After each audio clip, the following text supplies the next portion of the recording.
There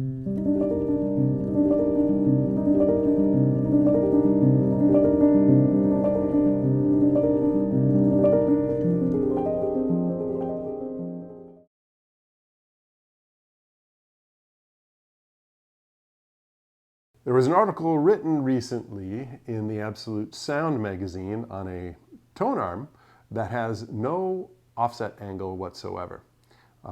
No overhang, and I want to talk about that. In it, reviewer Michael Fremer found that he really enjoyed the sound of this arm, even though it has no overhang, no offset angle, and therefore, as it plays across the record, the angular error of the cantilever goes from very significant to not so significant, and then back to very significant again. How can a Tonearm that exhibits such mechanical distortion sound good? Well, the answer is it's a bit of a trade-off that has been done here. Now, first, quick discussion about tracking error. What tracking error does is throw off predominantly second-order harmonic distortion.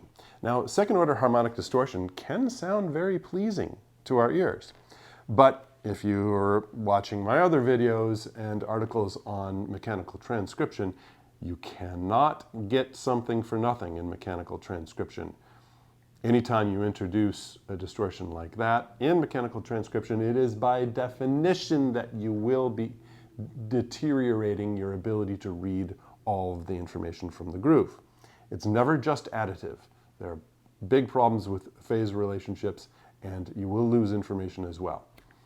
So it's not optimal, but it doesn't mean it's going to sound bad. It does mean that the tonal character of this arm can change depending on what playing radius it's playing in. But then there's other advantage that this arm has. This arm exhibits, depending on where it is on the record, very low skating force. At the outer area of the record, its skating force will be directed inward towards the center of the record, and at the inner area of the record, its skating force will be directed also inward towards the center of the record.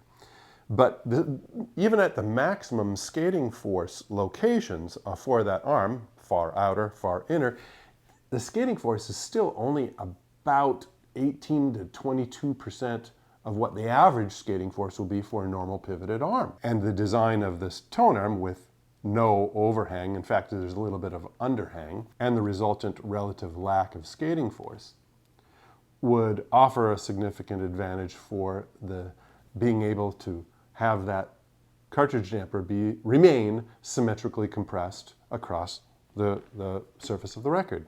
This is not a condition for that cartridge damper that pivoted arms enjoy. And this is why it is so important for your normal pivoted arm with its offset angle, have its anti-skating set just right so that that cartridge damper can remain symmetrically compressed across the record. So the point is that there are quite a number of characteristics that go into optimal mechanical transcription, and it is possible to still sacrifice one of them and optimize another one and still have great sound. I, however, want to have my cake and eat it too, and that isn't a sacrifice I'm willing to make. I want it all, and I want the Tonearm to deliver that for the cartridge.